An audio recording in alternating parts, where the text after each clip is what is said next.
Ninakusalimu kwa jina lipitalo majina yote. Hili sio jina la mtu awaye yote, bali ni jina la Bwana wetu Yesu Kristo. Karibu katika mfululizo wa masomo ya kesha la asubuhi, leo ikiwa ni Juni 2 ya mwaka 2026.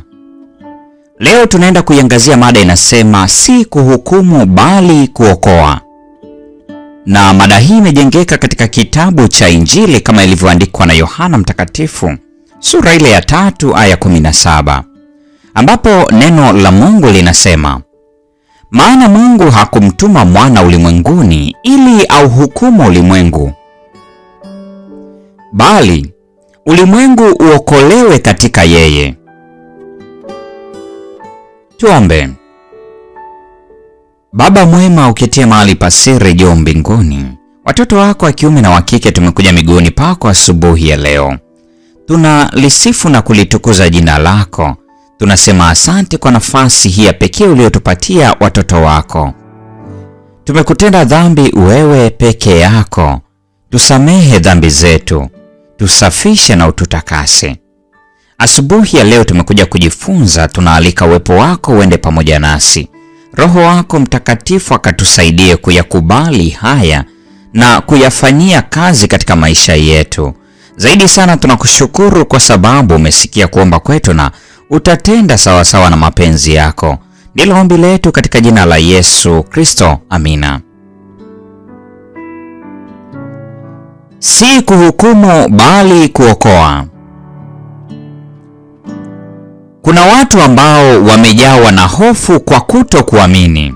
Wanauliza, ninawezaje kujua kwamba nimepatanishwa na Mungu?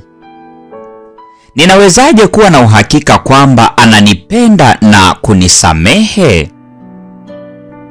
Si kazi yenu, vijana wapendwa, kujifanya kupatana na Mungu. Yesu anakualika uje kwake ukiwa na mizigo na mashaka yako yote. Ikubali ahadi na ruzuku ambayo Mungu ametoa. Usiangalie nafsi bali mtazame Yesu, kwa maana tabia ya Baba inafunuliwa katika Kristo. Damu ya Yesu katika ufanisi wa kudumu daima ndiyo tumaini letu pekee, kwa maana kupitia stahili yake pekee tunao msamaha na amani. Tabia ya Mungu kama ilivyofunuliwa na Kristo huamsha imani na upendo wetu, kwa maana tunaye Baba ambaye rehema na huruma yake havikomi. Katika kila hatua ya safari yetu kuelekea mbinguni, atakuwa pamoja nasi ili kutuongoza katika kila mashaka, ili kutupatia msaada katika kila jaribu. Akili na fikra zako zinapaswa kuguswa na uweza wa Kristo uletao uzima, ili kwamba muundo mzuri na ukweli viweze kuamshwa humo.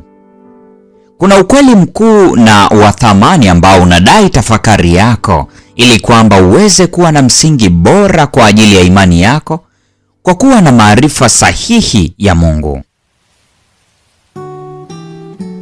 Laiti kama mtafutaji wa ukweli wa juu tu angejifunza kwamba ulimwengu kwa hekima, hata ungeipokea kwa wingi jinsi gani, haukumjua Mungu.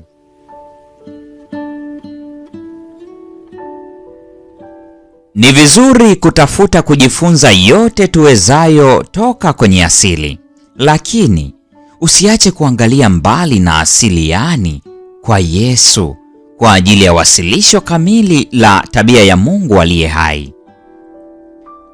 Kwa kumtafakari Yesu, kwa kupatana na mfano wa Mungu, uelewa wako wa tabia ya Mungu ungeongezeka na akili na moyo wako vitainuliwa, vitatakaswa na kuadilishwa. Hebu vijana na wanie makubwa si kutumainia hekima ya wanadamu, bali wakiishi siku kwa siku kana kwamba wanamwona yeye asiyeonekana, wakifanya kazi zao kama katika uwepo wa Mungu wa mbinguni. Yeye ambaye anamtegemea Mungu daima kwa njia ya imani sahili na maombi ya ujasiri atazungukwa na malaika wa mbinguni. Yeye aishie kwa kumwamini Yesu atatiwa nguvu na kuimarishwa aweze kuvipiga vita vizuri vya imani na kushikilia uzima wa milele. Mpendwa wa mfuatiliaji wa mfululizo wa masomo haya Kesha la Asubuhi, leo ni Juni 2 mwaka 2026, mada ikisema si kuhukumu bali kuokoa. Na kwa nukta hiyo ndio tunakuwa tumefikia tamati ya tafakari ya mada hii nzuri siku ya leo. Neema ya Bwana wetu Yesu Kristo, pendo la Mungu na ushirika wa Roho Mtakatifu uwe nasi sasa na hata milele. Amina.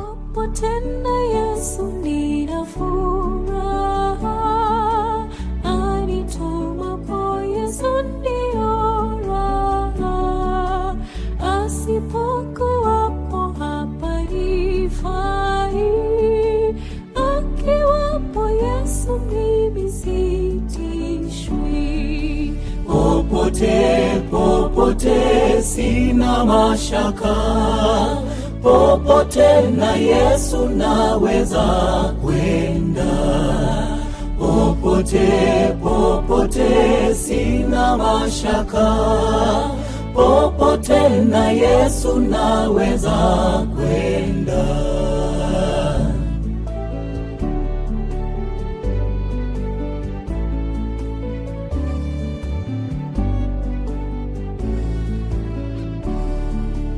Akiwapo Yesu si peke yangu, na nijapo tupwa akali wangu, ajapo niongoza njia mbaya, niwapo na Yesu na shukuria. Popote sina mashaka, popote na Yesu naweza kwenda.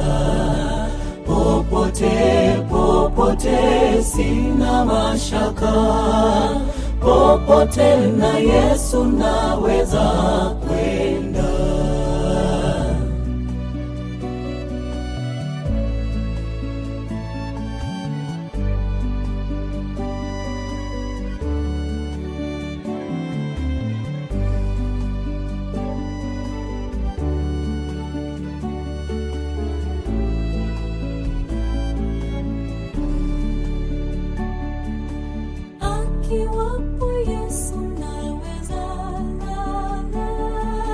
Naweza pumzika hata kiyama, kisha nitakwenda kwake milele. Akiwapo Yesu furaha tele. Popote sina mashaka, popote na Yesu naweza kwenda. Popote sina mashaka, popote na Yesu naweza kwenda. Popote sina mashaka, popote na Yesu naweza kwenda.